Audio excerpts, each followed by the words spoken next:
Namaskar, welcome to ANM News, and this is Avijit Nandi Majumdar bringing to you yet another very interesting interview. We're going to speak about the law and some very interesting aspect of the law. I have with me Justice Ashok Ganguly, who is a very senior judge of the Supreme Court, and he has had many numerous positions in the National Human Rights Commission as the state chairman of the state human rights body. Welcome to ANM News, Justice Ganguly. First of all, I just want to ask you a very direct question. Is the executive slipping up? Because a lot of people are now reposing faith in the judiciary. So do you feel that the executive is slipping up? That's because of why people are going to the court and seeking remedies. Listen, this is not a recent phenomenon. This has been happening for a very long time. Because justice at the executive level or at the administrative level is disappearing very fast. I'll give you an example. A person normally, after completing his service, retires. He is entitled to his pension and retirement benefit. Even that is not made easily available to him by the executive authorities, by his employer, even by the state. For that he has to go to court, spend money, waste time. So therefore people's faith in the justice from the administrative level is really shrinking, and people have faith, utmost faith, if I may say it so, in the judicial administration, in the judiciary. Therefore, the responsibility of the judges and judicial administration is increasing every day. But then do you think that this is a move in the right direction? Because no, certainly not. The judiciary is not in a position to manage this huge burden. The expectation from the judiciary is skyrocketing every day. Very often judiciary cannot fulfill these expectations, despite their best efforts. But then in that situation, the cases drag on for quite some time, isn't it? Yes, naturally the cases drag on for very many reasons. I'll give you one by one the reasons as it appears to me. First of all, the judge-litigant ratio in our country is the weakest. No, I'm not talking about that. What I'm asking is, in a situation, in a hypothetical situation where somebody is aggrieved with the state government not getting a job, or maybe applying for an exam and not getting it, feels that is not done in a proper manner, he goes to the judiciary. But do you think that judiciary is in a position to give him remedial measures within a stipulated time? No, that is what I'm trying to answer. In order to give measure within a stipulated time, it requires time. Each case takes its own time. But judiciary is outnumbered by sheer number of cases which is coming before the court. The number of cases which are filed before the court and the number of cases which are disposed of by the court do not match. That is the reason is that there are very few judges as against the people. It's a nation of 140 crores. As against the judges, the number of judges is very few, and that too, if I may say so, the vacancies which are already there, the sanctioned vacancies are not filled up. The judiciary has to work with a 60% strength of its sanctioned vacancies. It is already, as I've told you, the ratio is poor. As against that, as against the sanctioned vacancy of the judges, the seats are not filled up for various reasons, and one of the reasons is the way the executive is functioning. They are dragging their feet over nomination over persons who are to be appointed judges. Say for instance the Calcutta High Court. For the last 5 years or so, not a single member from the bar has been appointed judge to Calcutta High Court. It has never happened in the history of Calcutta High Court, and it is affecting the efficiency of the Calcutta High Court. This is true of many other high courts in the country. Do you blame the government for that? Of course, the government is not clearing names. Names are pending before the government for years, for months, for years, and the state government has to take drastic measures, has to threaten them with contempt for clearing the names. This is one aspect, not clearing the names, not filling up the declared vacancies. The other thing is the government is passing laws right, left and centre.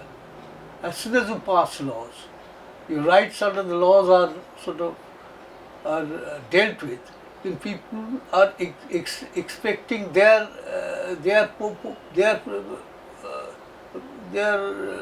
rights or their expectation under the law, and that gives rise to new cases. Say for instance, I'll give you an example of 138, section 138 of the Negotiable Instrument Act. Check bouncing is an offence, and the government passed a law without making adequate facilities for the number of cases which will arise out of this check bouncing cases, and all the district criminal courts are flooded with these cases. They can't take up other normal criminal cases. This is the second one, the government making laws and clogging the courts. The third thing is the people, today people have become more and more conscious of their rights. They are not accepting injustice lying down. They are knocking the doors of court. And in many cases the courts are giving a very, if I may say so, proactive, taking a proactive role and giving a very good, very important expansion by their judgment, expansion of persons' rights, citizens' rights. The rights are expanding. The people's expectations are growing. Even at the personal level, say in the cases of marriage, divorce, inheritance, women's rights, there is a lot of expectation because of the way the courts are passing their orders. The way the courts are functioning these days, the expectations are from the court and the judge has become very high. The people are becoming higher and higher from the courts. But then do you feel that people are becoming... I'm telling you one by one, new laws are being made, new rights are being created, and there is total lack of administrative justice. All these things add up, pile up to the pressure on court, and there are at the same time fewer judges. Now think of all these things add together to make it difficult for the courts to deliver justice on time. Do you think people are becoming very pro-litigant? They are going, at the drop of the hat, they are going knocking at the doors of the court? Not pro-litigant, they are conscious of the right, they are not taking things lying down. Okay. And today you can't lodge an FIR. If something happens, you are a victim of a crime, you or your family, you can't lodge an FIR. Such is the state of administration. You can just go to the police and lodge it, they will not take the FIR. They will ask you to compromise. Therefore, the administrative justice has completely disappeared. So, in your opinion, what is going to be the solution to it? Solution only the way people have to fight for cleaning the system. Eternal fight is the price of liberty. See, this is very true in our country. From the court and the bar, what is your expectation? Well, the bar should be more responsible. On the top of this situation which I have described to you, the bar is imposing holidays on courts. Normally in our country courts function with a lot of holidays in between, carrying on the colonial legacy. On the top of that, the bar is behaving, I may say so, with respect to the members of the bar, in an irresponsible manner by closing court on very flimsy ground. Nowhere this happens. This is especially endemic in Calcutta. You can find out for how many days courts function, apart from the holidays. So your expectations from the bar and the court is that they should function in the most synergical manner. There should be more synergy between the court and the bar, Yes, of course, so that you have to, otherwise you can't function. The You system consists of both bench and the bar. bench and then the pendency will rise. Yes, it's already rising. I'll come to a different thing. Do you feel that judiciary has become very proactive these days, especially on center-state issues which concern centers and I state? mean, not proactive. Sometimes our constitutional mandate, constitutional imperatives are not followed by the government all the time. The court has to straighten things out. The court has to preserve the constitutional fundamentals. And that, since that is being very often tinkered with by the center, court has to come down and straighten things up. So you feel it is mandatory, it's in a step in the right direction. It's not proactive judiciary as alleged by section of the political parties. No. Political parties will never, no political party, I tell you, no political party, right, left, whatever is their color, none of them would want a strong judiciary. Nobody would want a strong judiciary. They want their mistakes to be overlooked by the judiciary. They don't want their mistakes to be corrected. If the court keeps on correcting the mistakes, then it starts shouting.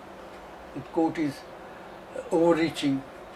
The court is being more reactive. But the court has a duty to protect the citizens' rights.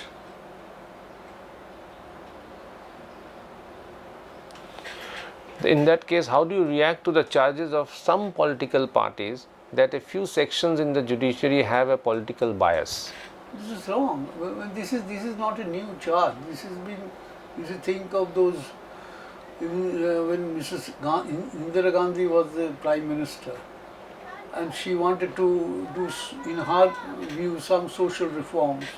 The judiciary stepped in and tried to correct that these are not in accordance with the constitution. She clearly, through her minister, demanded a committed judiciary and imposed the emergency, curtailing people's right. So this is nothing new from the executive in our country. There are very few political leaders who accept the judicial verdict with grace. Very few. See, this has been a phenomenon which has been going on for quite some time, Yes. accusing judiciary of political bias. Yes. Always this, you see, this is coming from the ruling party.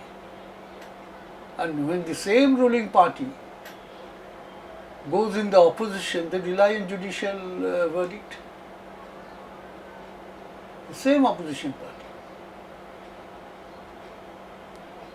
Okay. When the same Mrs. Gandhi was in the opposition and had to receive summons, she came to Darjeeling, stayed there, received the summons within the jurisdiction of Calcutta High Court, so that she can file proceedings in Calcutta High Court, which was more liberal those days. It's still a liberal court.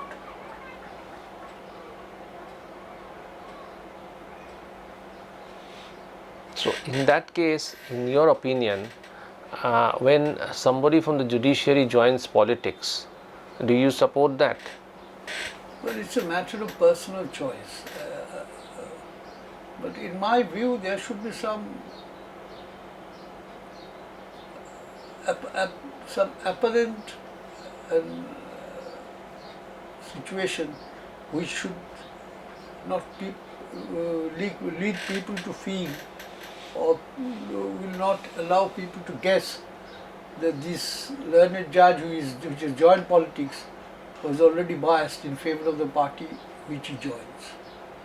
The judiciary is a matter of faith and trust. People's faith and trust must not be destroyed.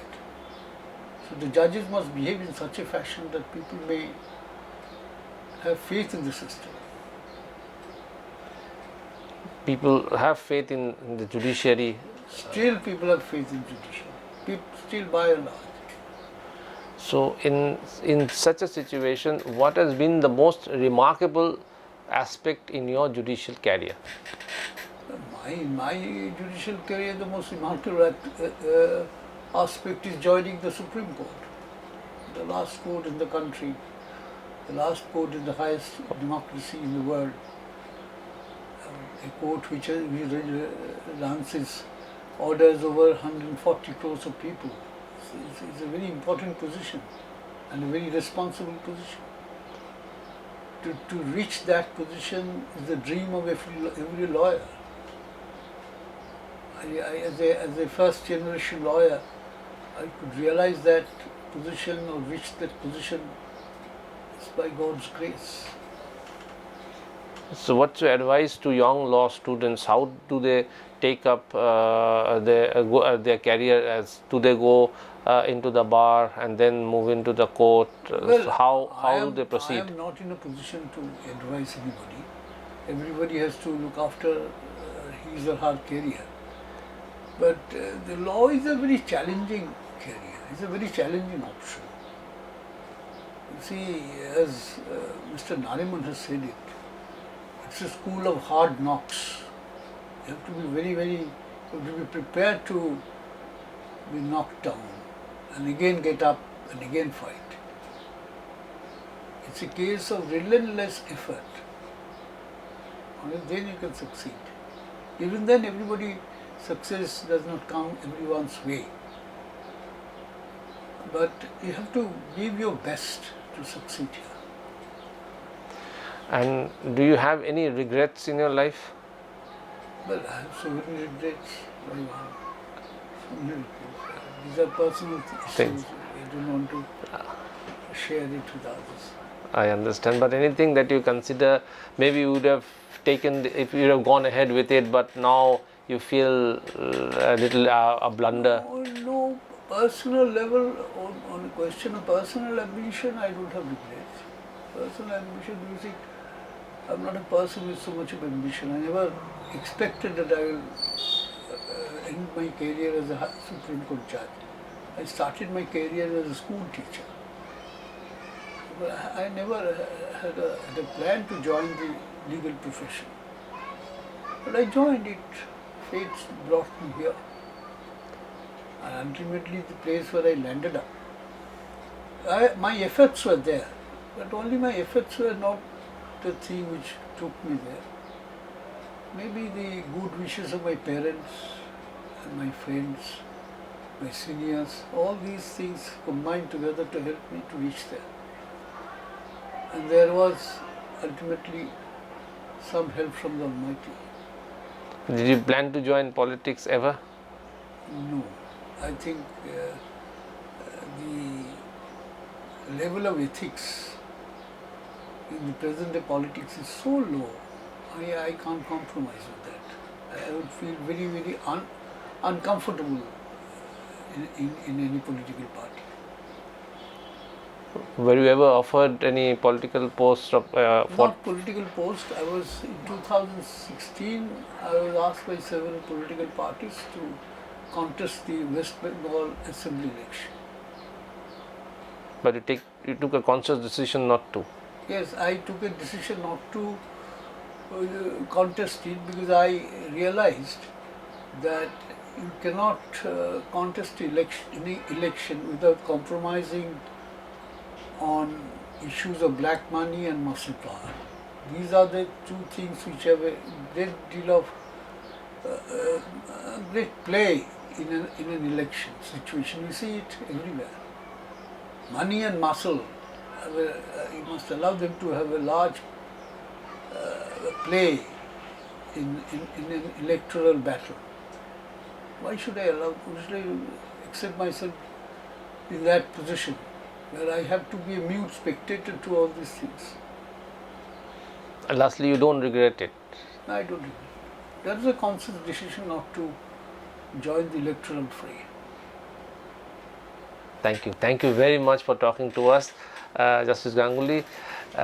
Just watch Justice Ganguly speak his mind on various topics. Thank you for watching A&M News. Keep watching A&M News. We'll bring more such interviews in near future. Thank you.